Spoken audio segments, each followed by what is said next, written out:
Hello, வணக்கம். இன்னைக்கு நம்ம பார்க்க போறது காரைக்குடி, அதாவது செட்டிநாடு ஸ்பெஷல் ப்ரிப்பரேஷன் தான் பார்க்க போறோம். இந்த காரைக்குடி சொன்ன உடனே சட்னி தான் எல்லாருக்கும் பிடிச்ச ப்ரிப்பரேஷன். நார்மலா பண்ற சட்னிக்கும் இந்த சட்னி நிறைய வித்தியாசம் இருக்கு. இந்த காரைக்குடி சொல்லும்போது ஒரு வீடியோ அந்த அளவுக்கு பிரமாதமா இருக்கும். ஒரு வீடு பார்த்தீங்கன்னா இந்த தெருவுல இருந்து அந்த தெருவுக்கு முடிகிற அளவுக்கு அந்த அளவுக்கு பெரிய வீடு. அது மட்டும் இல்லைங்க, அந்த ஊர் கோயிலாக இருக்கட்டும், குளமாக இருக்கட்டும், அந்த அளவுக்கு பிரமாதமாக இருக்கும். அதே மாதிரி தான் இந்த செட்டிநாடு கார சட்னி எப்படி பண்ணுறது பார்க்க போகிறோம்.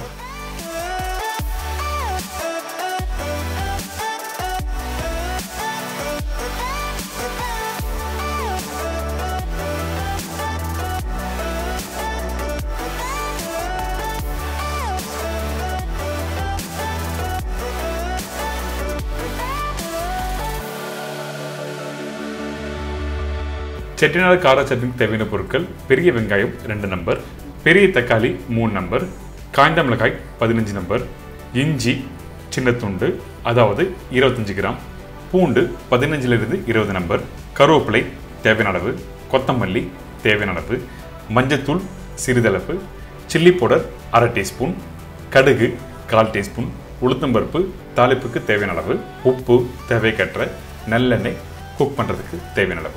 இதாங்க இந்த ப்ரிப்பரேஷன் தேவையான பொருட்கள். இந்த கார சட்னிக்கும் நம்ம ரெகுலராக பண்ணுற கார சட்னிக்கு என்ன வித்தியாசம் கேட்டிங்கன்னா, ரெகுலராக பண்ணுற கார சட்னி உளுத்தம்பருப்பு, கடலைப்பருப்பு, புளி இதெல்லாம் போட்டு வதக்கிட்டு அதுக்கப்புறம் அரைப்போம். ஆனால் இந்த செட்டிநாடு கார சட்னி சொல்லும் போது இந்த கடலைப்பருப்பு, உளுத்தம்பருப்பு, சில பேர் உடச்செல்லாம் போடுவாங்க. இதெல்லாம் எதுவுமே போடாமல் வெங்காயம், தக்காளி, இஞ்சி, பூண்டு, காஞ்ச மிளகாய் இதை மட்டுமே வச்சு அரைச்சி அதுக்கப்புறம் சாப்பிட்டு பாருங்கள், அந்தளவுக்கு பிரமாதமாக இருக்கும். இந்த ப்ரிப்பரேஷனை நம்ம பார்க்க போகிறோம். அதுக்கு முன்னாடி தேவையான பொருட்கள் பார்த்தலாமா? ஃபர்ஸ்ட் நம்ம என்ன பண்ண போறோம்னா, இந்த மண்சட்டியில் கொஞ்சமாக நல்லெண்ணெய், அதுக்கப்புறம் இஞ்சி போட்ட பிறகு பூண்டு, காஞ்ச மிளகாய் அதிகமான குவான்டிட்டி போட்டுப்போம். ஏன்னா அந்த காரத்தன்மை இதில் தான் கொடுக்கும். அதனால காஞ்ச மிளகாய் தேவையான அளவுக்கு. இந்த காஞ்ச மிளகாய் நீங்கள் எப்படி பேலன்ஸ் பண்ணி போடணும்னு கேட்டிங்கன்னா, தக்காளியோட அளவு எந்த அளவுக்கு போதோ, அதாவது புளிப்பு தன்மை இருக்கோ அதுக்கேற்ற மாதிரி காரம் நீங்கள் அதிகமாக போடணும். அதே டைமில் பெரிய வெங்காயம் 2 கட் பண்ணி இதில் போட்டிருக்கோம்.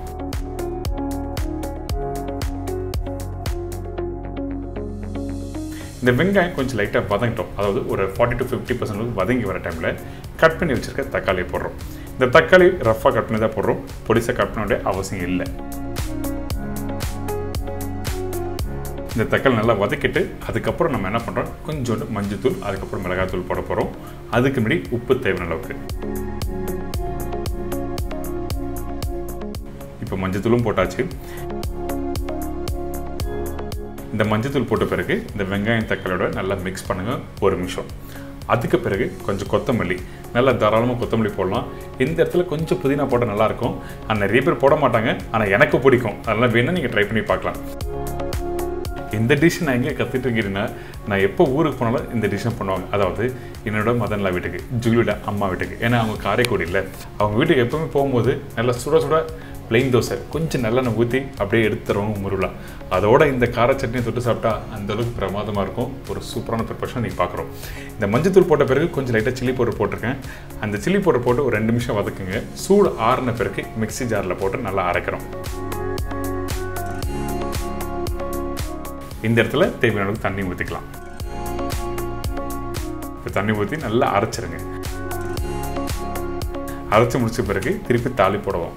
அந்த தாளிப்பு நிறைய பேர் என்ன பண்ணுவோன்னா, அந்த கடுகு அதுக்கப்புறம் அந்த உளுத்தம்பருப்புலாம் தாளித்து அப்படி மேலே கொட்டி மிக்ஸ் பண்ணுவாங்க. ஆனால் இந்த ப்ரிப்பரேஷன் பொறுத்த வரைக்கும் அந்த தாளித்த அந்த எண்ணெயிலேயே அந்த அரைச்ச சட்னியை போட்டு நல்லா மிக்ஸ் பண்ணிவிட்டு அதுக்கப்புறம் எடுத்து சர்வ் பண்ணுவாங்க.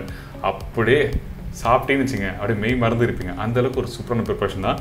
இப்போ தாளிப்புக்கு கொஞ்சம் கடுகு, உளுத்தம்பருப்பு, காஞ்ச மிளகாய், அதுக்கு பிறகு பச்சை கருவேப்பிலை. நீங்கள் பெருங்காயம் வேணால் இந்த இடத்துல கொஞ்சமாக பெருங்காயம் போட்டுக்கலாம்.